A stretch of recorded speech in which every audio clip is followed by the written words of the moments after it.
અત્યારે કદાચ સમગ્ર ગુજરાતમાં સૌથી વધારે વેચાણ દારૂનું થતું હતું એ આપણે કચ્છમાં છે. સૌથી વધારે ડ્રગ્સનું વેચાણ થતું હતું એ પણ કચ્છમાં છે. જુદી જુદી કોલેજોના દરવાજા ઉપર ખુલ્લેઆમ ડ્રગ્સ વેચાય છે. શેરીયા શેરીએ તમે જાઓ તો દારૂના હટડા છે. આજે મેં પોતે હમણાં આ પશ્ચિમ કચ્છ એસપીને પત્ર લખ્યો છે, વિડીયો મૂક્યો છે કે લોકો જનતા રેર પાડી રહ્યા છે અને તમારી પોલીસ કંઈ કરતી નથી. માધાપર પોલીસ સ્ટેશન છે, એની આજુબાજુમાં દારૂ વેચાય છે. માધાપર આજુબાજુમાં લેખિતમાં ફરિયાદ એસપીને કરી છે, કોઈ કાર્યવાહી થતી નથી. જનતા રેર કરે છે. કોંગ્રેસના મહિલા પાંખ હોય કે બીજા લોકો હોય, એ વારંવાર જનતા રેર પાડીને પણ પોલીસને જાણકારી આપે છે કે આ દારૂ વેચાય છે, પરંતુ કોઈ કાર્યવાહી થતી નથી. કચ્છ જિલ્લામાં અત્યારે બેફામ રીતે દારૂ અને ડ્રગ્સનું વેચાણ થઈ રહ્યું છે. માત્ર ને માત્ર ગૃહમંત્રી ફાંકા ફોજદારી કરે છે. હકીકતમાં કાયદો અને વ્યવસ્થા દિવસો દિવસ બગડતી જાય છે. આજે દારૂ પીનાર વ્યક્તિ પોતે તો બરબાદ થાય છે, પણ એનું આખું પરિવાર બરબાદ થાય છે.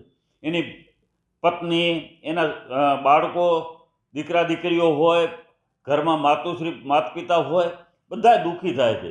અને આના માટે થઈ અને પોલીસ ક્યાંક ને ક્યાંક હપ્તા લે છે, તો ખરેખર પોલીસને માટે પણ ઉપરવાળા ભગવાન એને ક્યારે સહન નહીં કરે, એટલા માટે કે પોલીસની જવાબદારી ફરજ બને છે કે આવા દારૂનું દૂષણ બંધ કરાવે તો ઘણી જિંદગીઓ બચી શકે એમ છે. કેટલી બહેનો વિધવાઓ બની છે એ દારૂને ડ્રગ્સને કારણે. તો કચ્છમાં ખૂબ આપણી પરિસ્થિતિ ખરાબ છે. અને બેફામ રીતે તમે વિચાર કરો કે જ્યારે દારૂ પકડાય છે, વારંવાર એવા દાવાઓ કરાય, આટલા લાખનો અમે દારૂ પકડ્યો, આટલા વાહનો પકડ્યા, પરંતુ દારૂ પકડાય છે પણ દારૂ મંગાવનાર કે વેચનાર તો કેમ પકડાતા નથી? તો એનું મુખ્ય કારણ જવાબ ખરેખર પોલીસે આપવો જોઈએ કે તમે એક તરફ એવું કહો કે અમે પાતાળમાંથી પણ પોલીસ ગુનેગારને શોધી લે છે, તો એમની પાસે આ દારૂ વેચનારા અત્યાર સુધી કેમ નથી પકડાતા, કે દારૂ મંગાવનારા કેમ નથી પકડાતા? બધી માહિતી હોય, પોલીસ પાસે કોઈ માહિતી ન હોય એવું બને જ નહીં. ક્યાં દારૂ વેચાય છે, કોણ વેચે છે, એનું બધું લિસ્ટ એમની પાસે હોય છે, પણ એને કંઈ કરવું નથી. કારણ કે મોટી આવક જોઈએ તો એ દારૂમાં અને ડ્રગ્સના હપ્તામાંથી પોલીસ ખાતાને અને ગૃહ વિભાગને મળતી હોય છે. એટલે આ તંત્ર ઢીલાશેમાં અપનાવે છે. જ્યારે પણ ક્યારેક દારૂની રેડ પડે અને જ્યારે દારૂ પકડાય ત્યારે મોટી મોટી પ્રેસો કરી અને બતાવતો હોય છે આપણને, પણ એનાથી આપણને શું ફાયદો?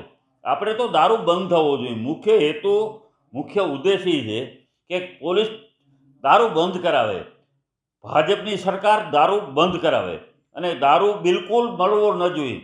વિચાર કરો, તમારે કાંઈ પણ દૂધ લેવું હોય, બીજું કાંઈ તમારે અનાજ ખરીદવું હોય તો તમારે જવું પડે લેવા માટે. જ્યારે દારૂની છે એ તમારે હોમ ડિલિવરી થાય છે, જ્યાં તમે માંગો ત્યાં તમને દારૂ પહોંચાડી દે છે. અને ખુલ્લેઆમ, એવું કોઈ નથી ડરીને કે કોઈ બીકથી દારૂ વેચે છે, નહીં, ખુલ્લેઆમ જાણે દુકાન હોય એવી રીતે દારૂ વેચાય છે. તો આપણા કચ્છ માટે આ ખૂબ ગંભીર બાબત છે, ચિંતાજનક બાબત છે. અને પોલીસને પર વિનંતી અને અપીલ કરી છે કે મહેરબાની કરો, ઘણા કુટુંબો બરબાદ થઈ રહ્યા છે તમારા કારણે, એ બરબાદી અટકાવો. અને જ્યાં પણ ફરિયાદ આવે, રજૂઆત આવે, ત્યાં તો દારૂ બંધ કરાવો, એ પણ દારૂ બંધ થતો નથી. તો આ એક આપણે કોઈ પર્ટિક્યુલર એક વિસ્તારની વાત નથી, આખા કચ્છની આ હાલત છે. અને ખુલ્લેઆમ દારૂ વેચાય છે, યુવાનો બરબાદ થતા જાય છે. તો ખરેખર ભારતીય જનતા પાર્ટીની સરકારે લોકો માટે કામ કરવું જોઈએ, નહીં કે માત્ર તાયફાઓ તમે કરો. ખરેખર લોકોની ચિંતા હોય, સાચી ચિંતા હોય તો આવા દૂષણોમાંથી છોડાવો. તો તમારો અમે ખૂબ ખૂબ આભાર માનશું. જય હિન્દ, જય ભારત.